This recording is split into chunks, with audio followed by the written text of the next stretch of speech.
શંખેશ્વર નજીકનું એક નાનું ગામ રતનપુરા.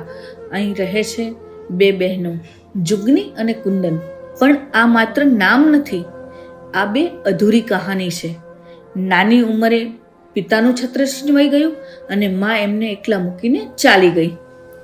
એ દિવસથી એમના જીવનમાં નથી પપ્પા કે નથી મમ્મી. જ્યારે બીજા બાળકો સ્કૂલમાં સપના ગૂંથી રહ્યા હોય ત્યારે આ બહેનો ખેતરમાં પસીનો વહાવી રહી છે. પુસ્તકોની જગ્યાએ એમના હાથમાં મજૂરીના સાધનો છે. સપનાની જગ્યાએ આંખોમાં સંઘર્ષ છે. ઘર પણ એવું નથી કે જેને ઘર કહી શકાય. બાજુમાં એક દાદી રહે છે, એ એમનું ધ્યાન રાખે છે. આ બંને દીકરીઓ કુપોષણનો ભોગ બની છે. આ બંને દીકરીઓ તમે જોઈ રહ્યા છો. એકની ઉંમર 14 વર્ષની છે અને એકની ઉંમર 17 વર્ષની છે. મેં એમને સમજાવ્યું કે બેટા, જીવન હજી પૂરું નથી થયું. એમને આત્મનિર્ભર બનાવવા માટે, એમને ફરીથી ઊભા કરવા માટે હું સતત પ્રયત્ન કરી રહી છું. પણ મિત્રો, એક પ્રશ્ન છે, શું માત્ર એક વ્યક્તિ પૂરતી છે?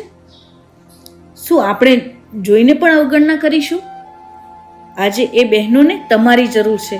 તમારી નાની મદદ એમના માટે આખું જીવન બદલી શકે છે. ચાલો એમના જીવનમાં ફરીથી ઉજાસ લાવીએ, કારણ કે કોઈની મદદ કરવી એ સૌથી મોટી મહાનતા છે. સેવા પરમો ધર્મ. જન મંગલ સેવા ચેરિટેબલ ટ્રસ્ટ.